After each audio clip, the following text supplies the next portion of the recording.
Quite a while coming, but listen, we just had to do it at some point. It is the Cage Warriors World Lightweight Champion, Mr. Fat Joe McColgan. Joe, my friend, Cage Warriors Champion. How good is that saying? I know it's a lifetime goal for you, and you finally achieved it. How are you, my friend? Great to speak to you as always. I'm good. Thanks for having me on.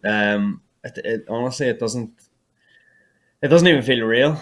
Like even hearing you saying that, I'm like expecting to feel something different when you say it, but I just don't. It's quite it's weird. It's probably one of the most underwhelming things that have happened to me because I built this thing up in such a Underwhelming. big massive. Yeah, it's so weird. Everyone says to me, "What?" And I'm like, "Listen, it was like it's absolutely amazing." But to me, I kind of I don't know. It's just not kind of what I expected it would be. Maybe I thought that something would change, but nothing changed. I feel the exact same. I had the fight on Friday, and then I was back into work on Monday. It was just kind of nothing has changed whatsoever, and I don't know why it is. I think maybe I have been trying to think about why does it feel like that, and I think the only thing I can think of is that after the Mason Jones fight, like I had made mistakes in my preparation, my whole mental preparation, physical preparation, but I always thought, I can't put these things up on a pedestal. It's just another fight. You've got an opponent that needs beaten, and that's all that matters. Belts, money, everything, it's irrelevant to the actual fight. And I can kind of condition myself to that. So whenever I did get the belt, I still had that mentality. I was like, well, that doesn't matter. It was just another fight that went really well for me. Oh, So maybe that's why it is. But listen, I still obviously absolutely love this, and it's something that I'll look back on for the rest of my life, like with immense pride. And I know it's a great achievement, but I just people say to me, "Oh, what does it feel like?" I'm like, "Well, it doesn't feel any different." I'm shocked at You that know? because I remember we spoke on a different outlet before, and you were like, even the UFC contract, you were just going, no, I want that Cage Warriors world title. Because I thought the performance was fantastic.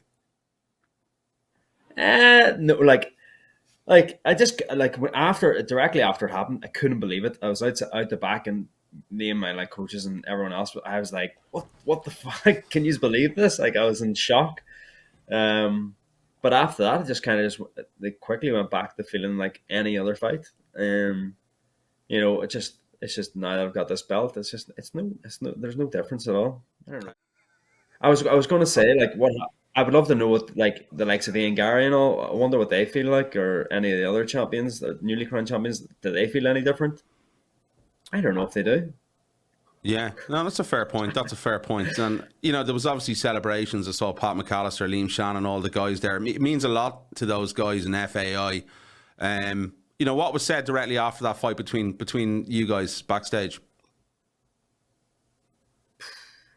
It was a real surreal moment. Like, you know, I was just talking about like the belt doesn't really mean much, and the belt actually means nothing in comparison to the celebrations that I had with Shando, Pat, and Paul, and the celebrations I had in the gym. Like they are the moments that kind of stay with you.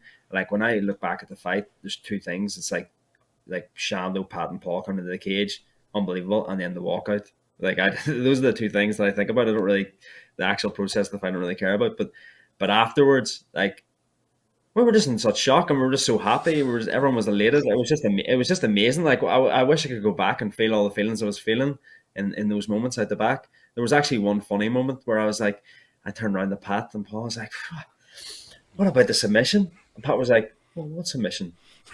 I was like, "What?" He was like, and then Pat and Paul thought I TKO'd him. They didn't even in all the chaos they thought that I had knocked them out. Brilliant, brilliant. Good hell. So funny, and we were like, Jesus Christ, I couldn't believe it, like Yeah. unbelievable. So yeah, Oh, it was just an amazing experience in the moments after it. I think as well, Reese even sort of mentioned it here on the show, before he left when he was speaking to us, Reese McKee, that, you know, um, everyone, I think, really, including the pros and the Irish scene, they know how much that meant to you. They know how much work you've put in. You've had trials and tribulations. You've come back. You've got the title. That must have been really cool to see as well, the outreach from the pros and the Irish scene. Yeah, it was really nice. I got messages from some guys that I fought and everything before, and Actually, like, a lot of times when I fight, I like people message me, like some of the pros that I've fought, and like just there seems to be a bit of a camaraderie on the Irish scene at the moment, and it's like I do Who appreciate messaged those you? messages. I know a few of them did. I know obviously Reese did, and a few obviously Reds, or I would imagine. Anyone else messaged you from the scene? Yeah, there was one guy who, like, actually James Heelan, he's a Okay, guy yeah. I beat an amateur. The fight that everyone said, "Oh, the SPG Hunter," and all. He was messaging me, and like he was saying, "Fucking hell, that was unreal! Like, that's really inspiring." And seeing who I've been in with, and he's a legitimate Muay Thai fighter out in Yeah, Thailand. yeah. So seeing people who are, like, I think are unreal, and I really respect, saying things like that about inspiration, um, that's pretty surreal. Like, that's probably actually the most surreal thing, when other people, like, I look through the Twitter comments and I'm like, people saying about, like, what an inspiration I am for the younger generation coming through. Like, that doesn't feel real. That's pretty cool. So You're an old man yeah, now, like, Joe. You're an elder I'm an statesman. old boy. I am an old boy. Um, but I feel No, young. but Like, I'm going in there again. I said it in the post fight thing. I'm going out there against young, hungry, yeah, undefeated prospects. These youngsters, and I don't feel old in comparison. I don't feel old when I'm fighting them. I don't feel old when I'm training and competing in the gym against young guys. Young guys who are fucking unreal. Like Paul Hughes. Like, Paul Hughes unbelievable. just won. There's like a number of there's a whole charge of young Thundercats coming through in our gym, and like bigger guys. I don't feel old against anybody. I think that's just your age is kind of a mindset, and I feel I'm just getting into my prime. 100%. You look at me. You couldn't guess my Yeah, age, exactly. man. You are actually looking well. I'm making the glasses. That's it. You're looking Jesus, a very well. compliment from Joe McColgan. You should see the text messages I get, guys. Yeah. But listen to me, Joe. You mentioned young, and I'm going to give you a compliment now.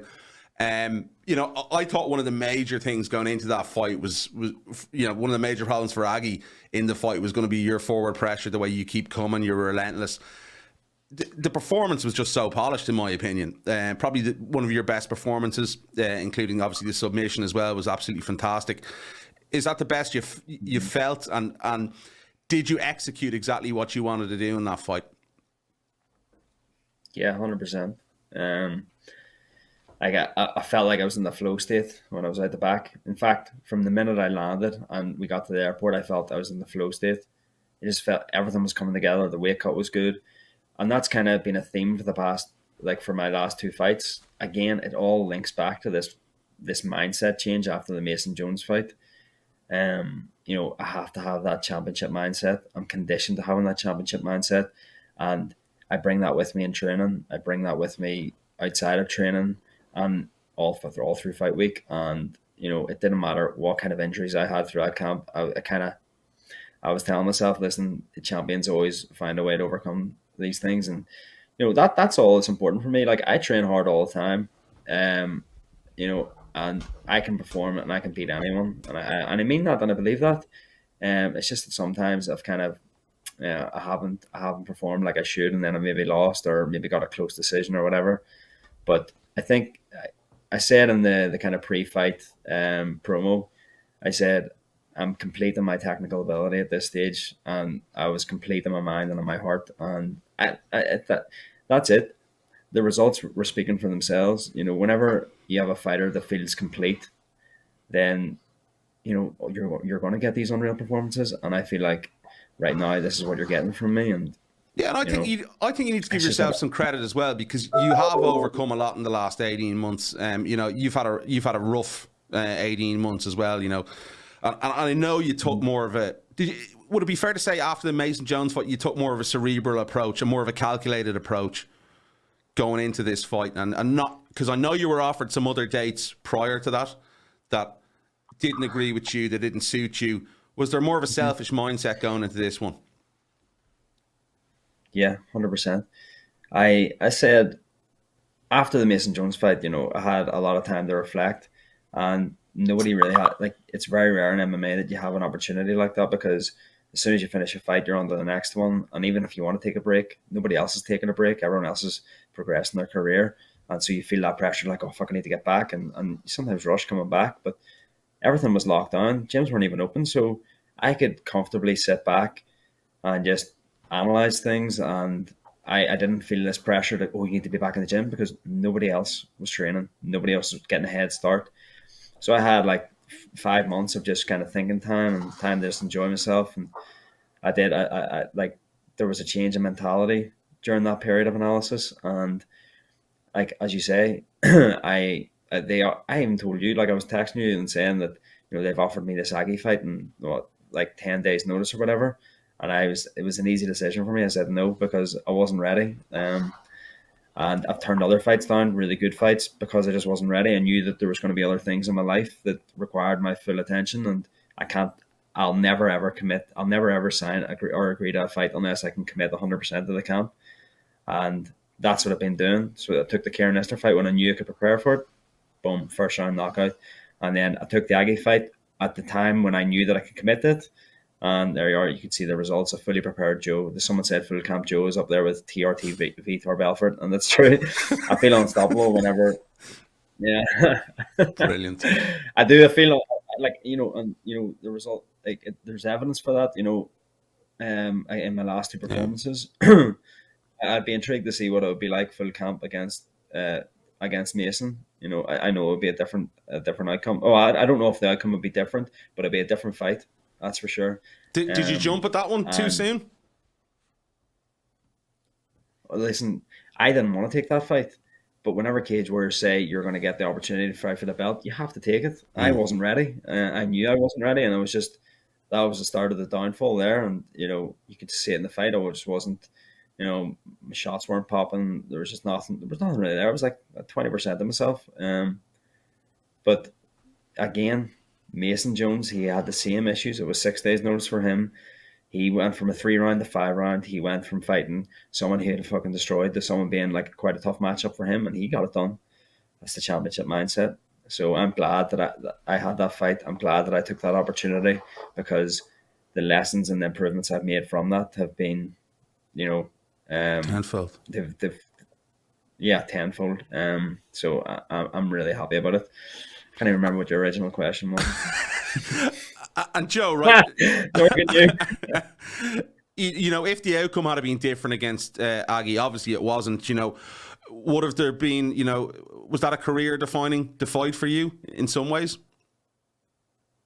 Yeah, probably. Like, as in, like, would I have retired after that? Yes. Fight? 100%. Yeah.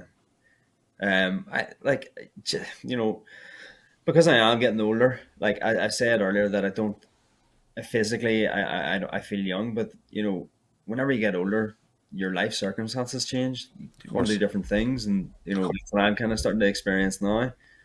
So I physically feel like I'm able to compete, but there's other things that require my attention outside of fighting. Job, family, house, things like that.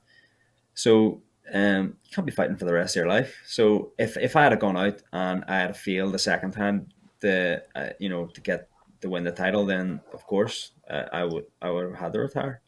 I'm not here to fight just for the sake of fighting. I'm here to fight to achieve my goals. And if I don't feel like I can compete, look, I'll tell you what. If I had gone out and I'd lost Agy, I'd have gone out and lost as the best version of myself. There wouldn't have been any excuses. So I would have. That would have been the first time where I had to come out of a fight and said, well, that guy was better than me. I've never felt like that. Never felt like that in sparring. I've never felt like I'm fighting where I thought I can't get the better of that guy. I'll know that anyone I fought or sparred, I'm like, I can always get the better of them, or I feel I can get the better of them at some stage. But I went in there in the flow state. I went the best I've ever felt. And had I lost, then I would have lost to the better fighter, and I would have known that was my time. Joe, I have to ask as well, because I went there. Yeah, I have to ask. We know what normally comes with the Cage Warriors lightweight title, but that's the UFC contract. Do you think that's maybe on hold because of the Mason Jones fight and what happened in the Mason Jones fight, that you're not maybe going to get that opportunity next? I don't know. I have thoughts on the UFC, and then my coaches have differing views on it. I'm a logical person. And looking at the facts, I'm 34 and I have losses on my record. The UFC don't want me. They'll never want me, you know. Well, why And would they so if the never UFC are, come on. well, You're man, handily good enough to be in the the UFC, facts in my are opinion. 30, I'm 34. Yeah, right. Okay, that's different. I'm talking about facts. You look at my topology record. There's losses, and I'm 34. They are the facts. So if they're just looking at the facts, then they're not going to recruit me. But if they read between the lines, they see this guy who is smashing the competition whenever he's on form. He's a bonus machine. Like any fight that I'm in, I'm either in a fight of the night or it's a performance of the night. You know, look at everyone I've fought. Look at the circumstances around it, the wins and the losses. I absolutely deserve to be in the UFC, and I absolutely can compete against those guys in the UFC. And I feel like, for me, it's now or never for the UFC. If they don't want me now, they'll never want me. Do you generally feel that like it has to come now, even before you make a defense or defend your title next? It has to be Well, I UFC mean, if you next. defend the title, yeah, like if you defend the title, yeah. But then I'm a wee bit older. I'm 35. You know, I turned 35 in October, so again, the facts just are further away from my favor. So I feel like, you know, now, you know, they've got a show in London, and there's rumors that there's going to be a show in Abu Dhabi. Like if they don't want me in either of those shows, then, you know, whether it's bringing me in to fight someone short notice or just bringing me in to on a normal basis, then I can't see them ever wanting me. Will you be staying You fit and a healthy and on weight around that London card, that date, in case something happens? I intended to, but well, yeah, like I mean, you know, if the opportunity comes, like I'm always gonna jump in. Like there's no issues there, but yeah, I'm trying to stay as fit as I can. I've got a bad injury in my chest at the moment, so I can't wrestle or I can't grapple. I can just do a bit of boxing. I sparred last night to help Paul out, and anytime it was like on the ground or against the fence, it was like agony. So Okay. like I'm limited to what I can actually train, but you know, I'm always kind of staying fit and healthy, or staying fit and you know, keeping my diet. Well, you know, Fat Joe on his sometimes you diet. have to have a few McDonald's. Yeah. Sure, who you telling, No, pal? like I'm But I'll be ready. Let's just say. have you heard anything from your management company, Intensity Fight Management, about the UFC being interested at all in signing you? No, I think they're busy with San the Diego. California gig, so Yeah. I'll hear more. Yeah, yeah. Well, after that's finished, we'll have a chat and we'll see what the crack is. So obviously, I have to ask you as well what we've seen it on social media. Mehdi Ben Lakhtar's sniffing around looking for that rematch. There's been some comments as the guys will see here on Twitter and social media. You know, as you said there, obviously you want the UFC, but sometimes, as we've seen in the past, guys have to defend the title before the UFC do come eventually and offer that contract. Is this a rematch you're willing to do next? Yeah, well, I mean, if he's the next in line, then which I believe he is, you know, then that's the rematch. But you know, my preference would be just to go straight to the UFC, and then he can fight for whoever for the vacant belt. That's all I'm thinking about at the moment. And if that doesn't work out, then we'll have to talk to Cage Warriors about getting that fight. I mean, that's it. That's it for me. Is like, you know, obviously we'll fight whoever the number one contender is. Obviously, it's Mehdi. But my preference is get to the UFC now, because at this stage of the game, you know, I'm not getting, as I just said, I'm not getting any younger. Like, for me, it's like for the UFC is now or never. You know, it has to be now. Well, Joe, listen, I know you're in a rush there to get off for a call. Yeah, listen, I do appreciate the time, and I think everyone in the Irish scene, as I said, in the interview with Reese was really happy because it was a great story. And listen, as I said to you, I hope you get that call from the UFC, because I think you thoroughly deserve it. You're one of the good guys in the scene, and you've put in some incredible performances over the last number of years, and I appreciate the time, my friend. Thanks very much, Niall. Appreciate you having me on. Thanks for checking out the video. If you want to see more videos like this, do hit the subscribe button and also the notification button so you don't miss any future updates. You can also catch us on social media, and also give the video a thumbs up. It does help. Thanks, guys.